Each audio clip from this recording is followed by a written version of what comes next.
El día de hoy contamos con la presencia de la doctora en ecoeducación María Magdalena Calderón Trujillo, quien nos hablará de neuroanatomía.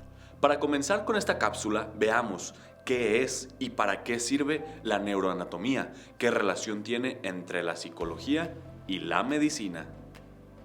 La neuroanatomía es una rama de la medicina que sirve para estudiar tanto la estructura, ¿sí?, como la función del sistema nervioso central y el sistema nervioso periférico. Hasta el momento hemos visto que la neuroanatomía se caracteriza como la ciencia que estudia la organización o bien las funciones del sistema nervioso del cuerpo humano. Es una rama muy interesante de la medicina, pero veamos qué ramas derivan de la neuroanatomía. Pues al hablar de neuroanatomía, por fuerza tenemos que hablar de fisiología, sí, aunque fisiología es una rama de la medicina, pero igual está directamente ligado a la neuroanatomía. Necesitamos hablar de la neuropsicología también, ¿sí? Y la fisiología me refiero en general al funcionamiento de las zonas específicas del sistema nervioso central y periférico.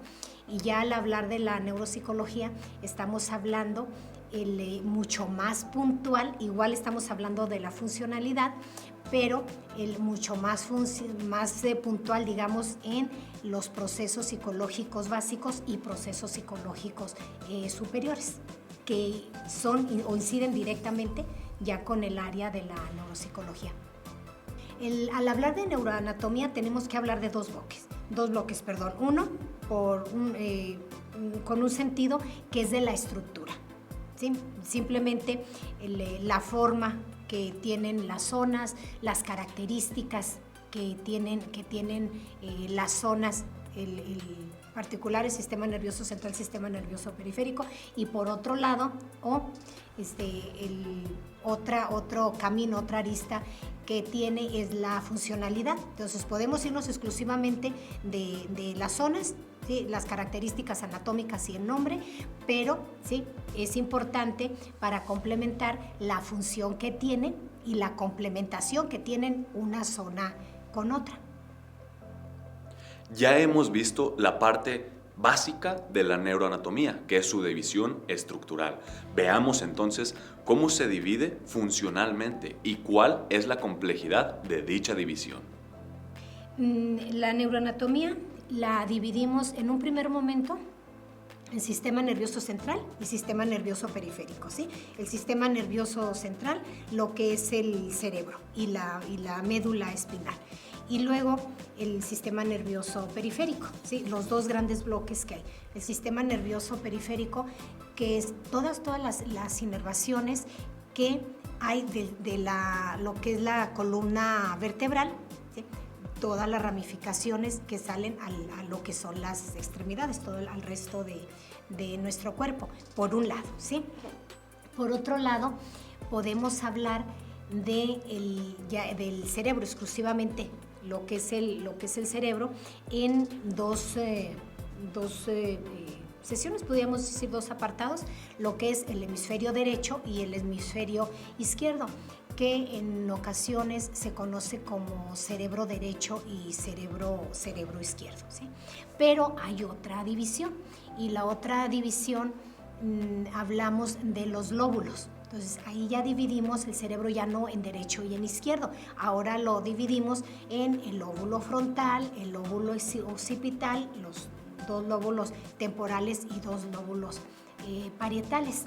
Y podemos hablar de otra división, de acuerdo a un autor que se llamaba Luria, donde podemos hablar del cerebro, que lo dividimos ya no en hemisferios ni en lóbulos, lo dividimos en tres secciones, lo que es el cerebro o primer cerebro, que es el reptilíneo, y luego el segundo cerebro, que es el medio de sensaciones, y el tercer cerebro, que es la neocorteza, que es el parte del raciocinio, parte de la toma de decisiones, planeación, organización.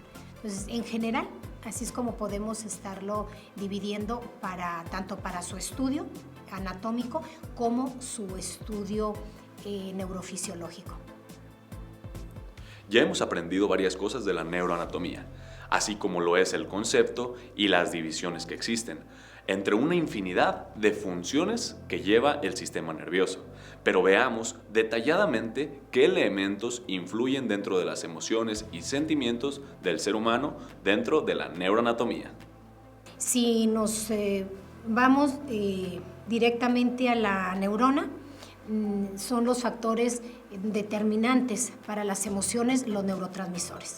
Dopamina, serotonina, el GABA, cortisol, son muchos los factores que hay, propiamente sí, desde la celulita, la membrana. Pero podemos hablar también desde factores contextuales. Tiene bastante que ver el contexto, factores ambientales, factores alimenticios. Es multifactoral lo que impacta en las emociones. Al hablar de una alteración de las emociones o manejo adecuado, todo mundo debemos de conocer las emociones y saber, ¿sí?, el manejarlas adecuadamente. Si hablamos de una alteración de las emociones, tenemos que revisarlo, tenemos que analizarlo desde una visión holística, desde una visión multidisciplinaria, para no descartar algún factor sin antes haberlo analizado, porque quizá ese factor sea el detonante y estemos dando una intervención o iniciemos una intervención errónea por haber descartado algún factor, ¿sí? Entonces sí es importante realizar una entrevista a profundidad para conocer el contexto, ¿sí?, en el cual está inmersa la persona y poder incidir de una manera mucho más efectiva, mucho más rápida y exitosa con el usuario. Una vez que hablamos de los temas de emociones y sentimientos del ser humano, nos estamos adentrando dentro de lo psicológico, pero veamos cómo nos ayuda la neuroanatomía a trasladar a un paciente de lo psicológico a lo psiquiátrico. Sí, hay unos puntos muy importantes que hay que hacer un alto para analizarlos. Un ejemplo, ¿sí?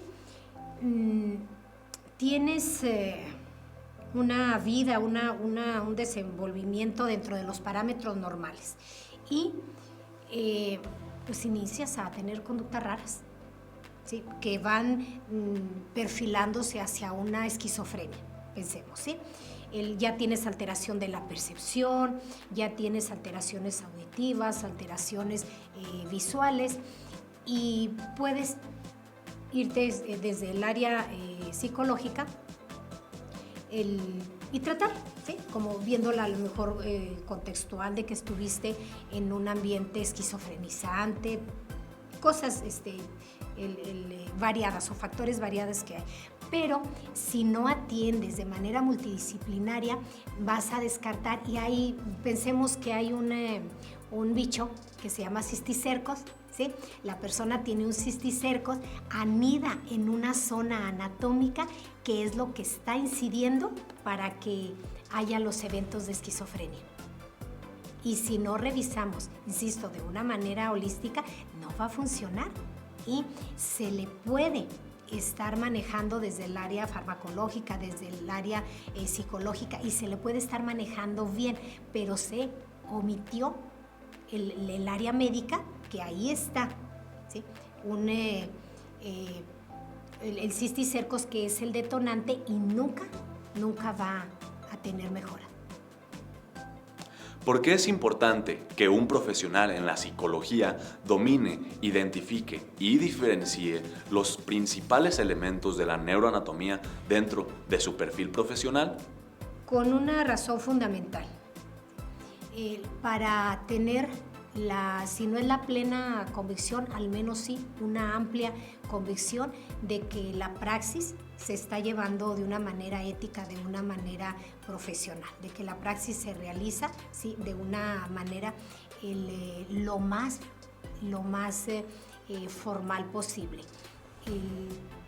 Insisto, hay que hacer un alto y hay que revisar desde diferentes aristas, empezando desde la neuroanatomía, detectando muy bien en la zona o la posible zona, si bien al inicio iniciamos con cuestiones hipotéticas, pero esas cuestiones hipotéticas hay que llevárnoslas a una realidad y para ello hay que identificar muy bien en la zona el que puede estar la afección, las implicaciones que tiene o las detonaciones que tiene en otras zonas. Y si no conocemos la anatomía, si no conocemos la fisiología, ¿sí?, podemos caer en errores y estar en una praxis llena de iatrogenias.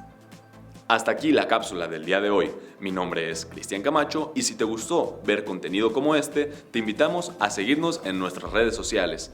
Además de vernos la próxima semana, nosotros somos Gente Univa.